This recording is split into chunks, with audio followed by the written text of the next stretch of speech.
bino nyonso bozolanda Stéphanie La Rose na La Roche Show. Bienvenue encore dans La Roche Show. Lelo na awa ko partager maquillage na ngai liputa na bino comme toyebi ke liputa mtoza na mode mikolo oyo dans ce kan ki tambalo na mutuboe luka ke maquillage na o kolata et concordé na liputa na yo e ko sala bien makasi. Yango nga lelo na abozomona ki modèle na nga na zona ngona misboe eza concordé na liputa na nga pe na tina ka robe na nga ya simple ya noir donc ebimi vraiment kitoko. Yango lelo na ko lakisa bino koma ngai na concordaka maquillage na ngai et ke na liputa comme tu le dis toujours, tu as la originale femme africaine. Na koloba mingite wana tolanda. Awa tozana elegant concealer na ngai eloko nko banda nango liboso na kotia elegant concealer ozali na couleur à femme na tiango lokola baisse na misu na ngai au monde na zo tiango pe na zui brosse na ngai na bandi ko benda ngo pe na misapi soko lingi tant na 6 mona na zo sa couleur na ngai ya rose bozo mona couleur moko ya rose. Couleur nyo sa rose oza nango koki kosala la problème eza to bendi couleur na bien wana zo sala la couleur na nga ya pembe na kombo ya Jambo Ice Pencil yango nezo sala la couleur o ezali bien ezali baisse dans cette na CMS na avant que na tia ba couleur na nga ya makasi ezalaka bien avant que utiliser ba couleur ya makasi o tia liboso baisse na CMS na yo après cela ndo bandi ko tia ba couleur na yo bo moni ke ko sala la couleur na nga o ezali ya silver yango nezo tia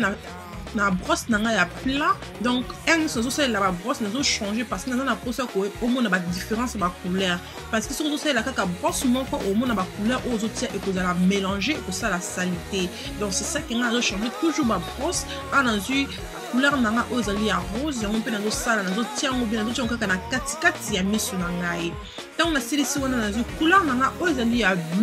bleu bozomona ya makasi yango nazo susu kaka na kwa ya misu na ngai nazo tiango susu na brosse mosusu nazo sala kaka brosse moko te nazo sala ba brosse différent na sisi nazo couleur na nga ya noir bozomona nazo sala na brosse ya songe nazo tracer nzela moko likolo wana nzela ezala propre pe emona na kitoko.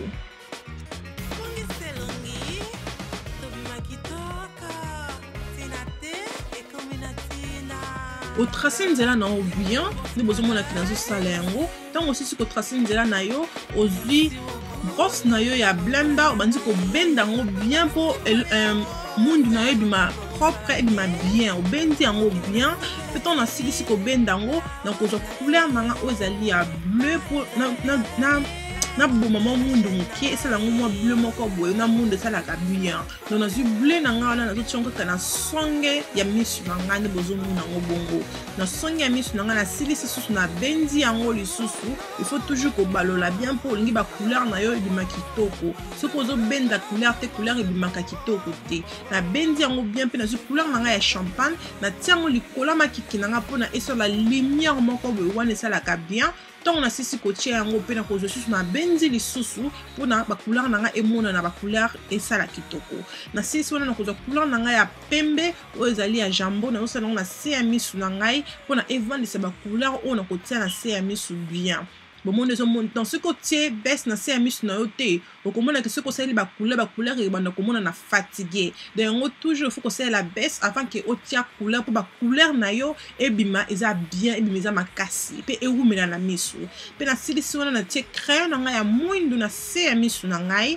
et na zongi le couleur na ngai ya champagne na tiango kana songe ya misu na ngai de bozomona wana na tiango bien pe na sali eyeliner nanga bozomona ningaka toujours eyeliner mingi otieli na yo bien comme na lobaki ke vidéo ya eyeliner ya kosala yango ezobima bientôt donc après semaine auto zobanda dans celle la bino vidéo ndenge nini akotia ba eyeliner so awa na sotia mascara nanga na couleur ya mwindo na basili na ngai na tieli kola basili pe na tina se asili na ngai et wana look nanga esili après kotia faux cils et voilà. Awa to kotina elongi na biso elongi na nga vraiment na tie vraiment bloc belé te na elongi parce que misu na nga déjà bozomona que déjà frappa makasi so elongi faut vraiment ko tika ngo ezala mingi naturel moi je sais ba fard à jour na nga no tia ngo vraiment ya couleur moko ya moi gold moi rose wana bozomona awa na zo sala highlight na nga ya Revolution Cosmetics na nga pe highlight ngo mingi na ko tia kombo na se ce ko sepel na ngo pour kinde ko sumba ngo bateka na super truck ce ko vanda kana Londres bon moi pe na tia ngo la CM monoko na nga pe na tiango na katikati ya zolo na nga po sala moko ndinga moko wana esalaka bien pe nazwi poudre na nga oyo ezali ya minéral ya marque nasangisi biloko nyonso oyo nauti sikoyo kopakola na elongi na ngai e elongi na nga wana esili nakoti sikoyo na monoko na ngai mpona monoko na ngai nazosalela crayon na ngai ya marque natia kombolo na se presa na kombolo yango awa te crayon na ngai ya marque ya couleur ya pink ya couleur oyo ya rose nazopakola crayon na ngai na ya marque bien na monoko na ngai mpo naza na pana mposa teke monoko na ngai eza bacouleur ebele e nazwi lip gloss na ngai oyo ezali ya Tanya Burr yango nazosalela wana na monoko na ngai ninga mpe lip gloss oyo mingi e voilà.